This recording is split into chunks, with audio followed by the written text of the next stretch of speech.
Meet Amina. She is 24 years old, IT graduate, PhD from the University of Gambia. She has the skills, she has the drive. But for 6 months, she has been sending CVs into WhatsApp groups and Facebook pages and hearing nothing back. Now, the thing is, she's not the exception, right? She's part of the rule. And her reality is basically no centralized job board, invisible to employers, no career guidance, and skills that never measure. What actually happened? The reason being is the system is broken, right? You have 3 different domains that are unconnected. You have job seekers, right? They are qualified but unconnected and unguided. And you have the employer who is hiring but overwhelmed with too much unnecessary application and unfocused. You have the training providers who are disconnected from these 2 realities. Now, you basically have 4 problems which has one root cause. First of all, youth unemployment, and then you have skills mismatch, no career guidance, and zero labor market data. Now, basically, the root cause of all of these problems is no intelligent centralized system connecting job seekers, employers, and training. So, what is the solution for this? Well, here's what we built, how it works, and what it can do. Introducing JobMatch AI for you, basically a centralized digital employment system for the Gambia. We have been all complicated how difficult it is to actually get a job. Why? So you basically have one platform connecting all of these 3 different domains, finally connected. You have the job seekers who will be able to find their roles, match to their actual skills, and then see exactly what they are missing. Right? And then on the other side, you have the employers who receive ranked pre-score applicants, save hours of CV review. And then you have the training partners, you have JBJtech, you have UTG, you have UCS, you have MDI, and so on. Now, basically, how does this work for Amina now? Well, you might be like, how does this work for Amina now? What you just presented here. Well, here's how it works. One aspect of it is basically, Amina's ability to upload her CV, while the AI basically pass the skills, education, and experience. The AI might score computed instantly. And you have a skills gap to see exactly what she's missing. You have a free training, like we basically suggest what kind of courses she should take. And there's a chatbot, like an LLM that can personalize the guidance anytime, based on everything it has learned about her. Now, this is on Amina's side. What do you think is happening on the other side, the employer's side? Well, the employer can actually post a job with required skills. The employer can receive rank applicants by AI milestone, and then tons of this chart and hire all in one place. So you have 5 AI capabilities. Now, by the way, before doing the demo of this, let's just go through this. This system we built include all of these. You have first, resume passing future. Right? You have the AI matching engine. You have the skills analysis. You have training recommendation, and then you can have a standard. Now, enough of talk, let's do the demo. Alright, so I'm just gonna, this is the website here. Okay, great. So you have the website here. Here's the quick QR code if you wanna try it out on your own. Let's do this real quick and then I'm gonna switch it tab. So you can try this, and now going back. This is basically the website. You can actually access the portal. You can just sign in. I'm automatically signed in because I created an account. But when creating an account, you have the future. You have the ability to create an account as an employer or someone looking for a job. Right? So on the dashboard for the job seeker, you have this. Now, basically, right now, there's nothing passed on, right? So let's just scroll to profiles and CV. Let's upload my CV and paste it. So once that's done, it's gonna take some time. The AI is gonna do its work, and then the system is gonna learn every single thing. It's gonna pass all details, right?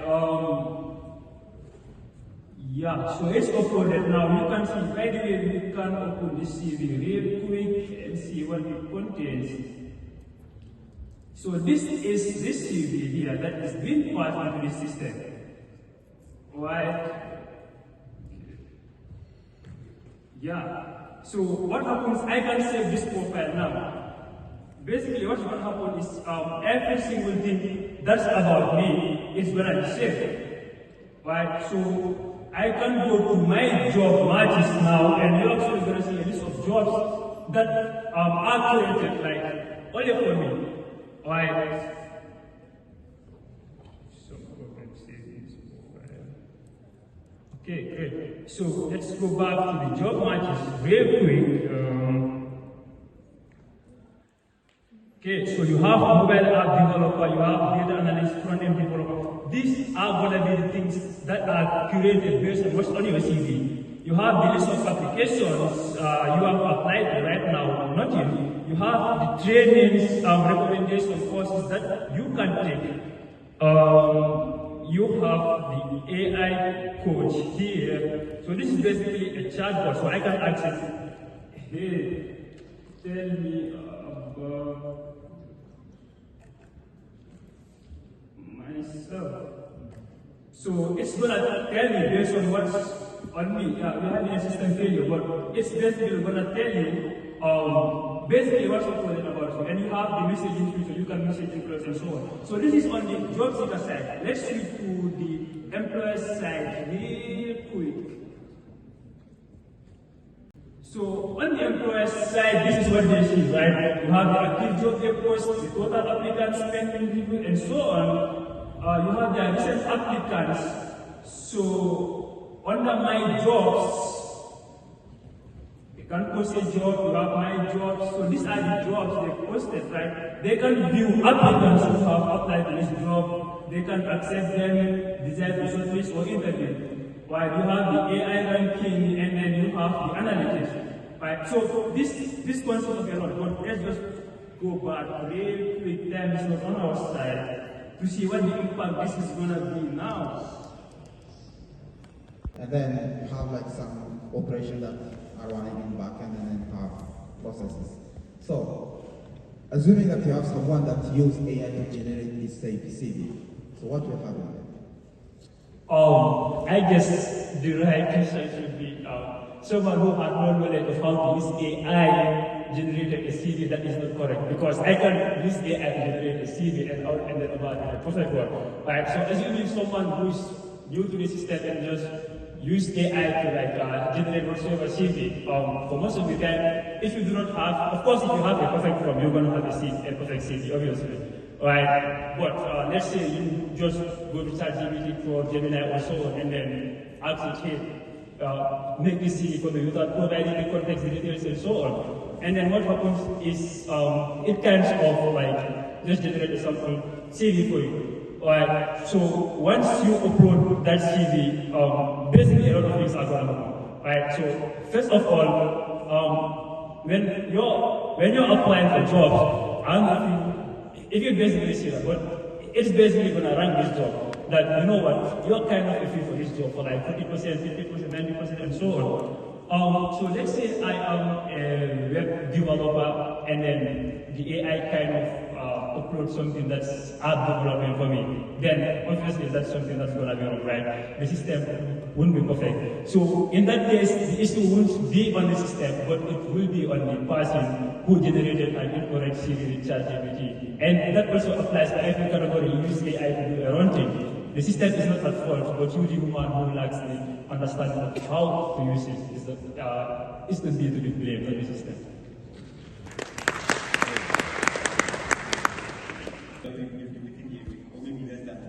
And we already have, which is being built right now, it is almost like 70% of unusable. So that app is going to support offline use, like there is an app on the internet, because we know this thing exists here. Not everywhere you can have internet, and also internet is very expensive. So you need to have this product. So for this, I think So as my colleague here mentioned, this is something we built literally started I think 2-3 days ago, so there's even more to go. Right, so I guess that's something that's going to be a future step for us, like looking for accessibility and so on. And thank you for the explanation for that. Hi Chadno, hi guys, you guys are amazing, unqualified. to this. This is an exceptional app that you have presented here. Well done. So I've founded a tech startup before and led a tech company before, as you know. So I understand some of the challenges, but also I want you to think about a few things. It goes beyond the technology and just having the site. Have you found out what your unique value proposition is key? Because LinkedIn can do a lot of these things. So I think currently what I'm seeing is the chatbot, a direct access between the employer and the potential employee. It's not available on LinkedIn, but I want you to go back and look at what is your unique value proposition. But also, you need to build an entire ecosystem because it doesn't exist. So partnerships are really key.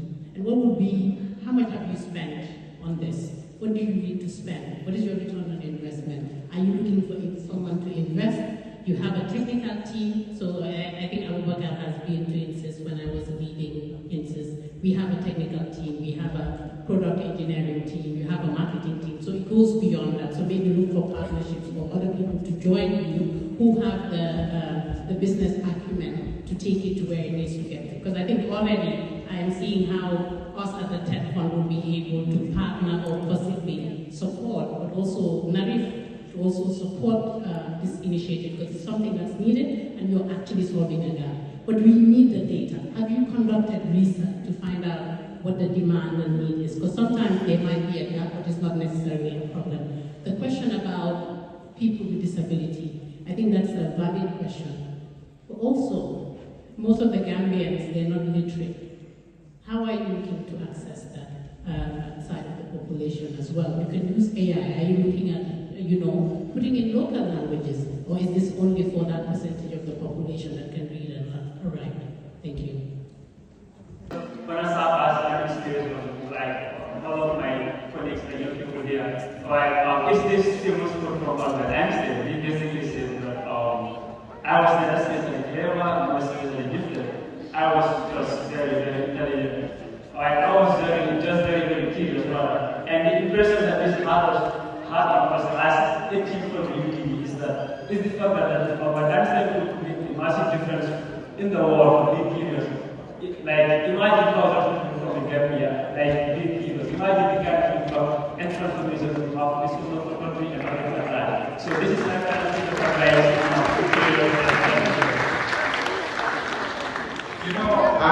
when the president said the next Albert Einstein's idea should now be implemented because I'm saying more to Albert Einstein.